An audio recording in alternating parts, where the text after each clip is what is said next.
Okay, so we're going to lay out our block. Everything's been trimmed up. This is where we decide whether we're happy with our color choices or we're kind of bummed. And if you want to go back and redo something, you can. Oh, I might have chosen to use less of the star fabric and make these colors different. I didn't. I'm going to let it stand. The stars and the star fabric, I don't know. I'm corny that way. I said we'd talk about the flying geese. And so what we're looking for is in the point of the flying geese, do you have a fabric flipped up in that middle? Is there like a patch there? The time to check them is now before we sew them together.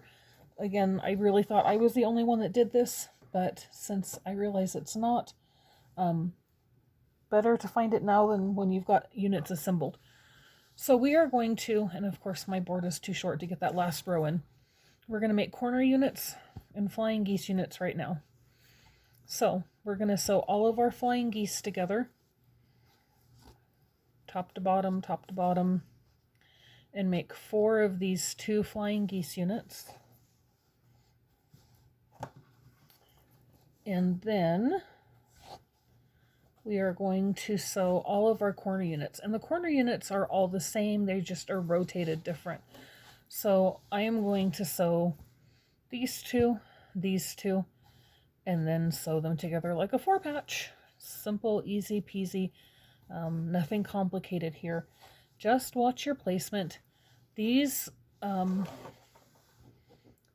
half square triangles make a bow tie in the middle. See, they point together like a bow tie block, and then this one points out towards the corner, and that is going to be the same in every single one of your corner units. Given the choice, we are going to press towards the half square triangle unit, this unit, so that they line up. We're going to press these towards the center. So when I assemble this unit, I'm going to press towards this half square triangle. I'm going to press this one towards this half square triangle. And then when I sew them together, I'm going to press towards the outside, the 2 half square triangles. We're going to work in favor of our half square triangles there. The good thing about pressing is if you don't do it right, you can always repress. That's okay. We're not going to stress it. But we are going to sew all of these units together into bigger units and then come back and we're going to assemble it just like a 9-patch. So I'm going to pause, I'm going to sew, and I will be back. Okay, so we've got our unit sewn together.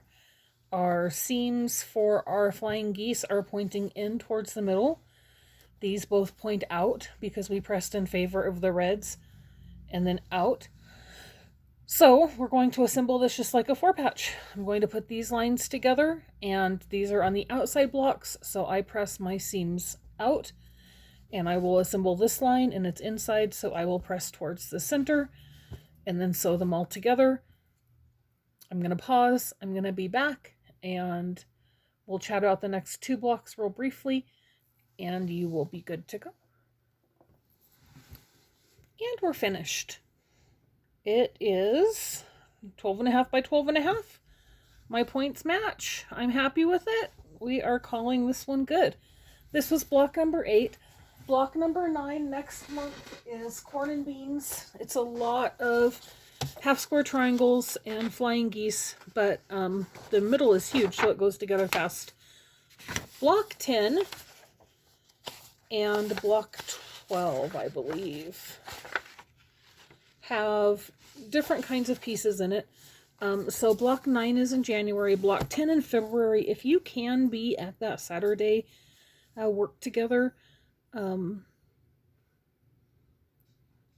would encourage you to be there. I'm going to do a super detailed video and go through it step by step. I'll show you the template, the not template, and then the cheating method to do this. But anyway, if you need help, it would be nice if you were there in person. And same for block 12.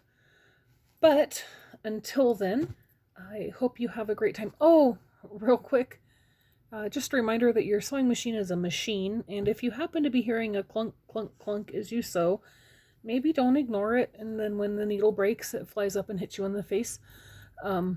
like just happened to me. So maybe take it out. Your needle might be a little bent. It might be hitting the side and it might be needing to change. If you don't remember the last time you changed your needle, you probably need to change your needle, just like your rotary cutter blade. And that is all, my friends. I hope you have a great time putting this block together. I'm sad if we didn't get to see you in December at class, but I sure do hope that we can see you in January and February.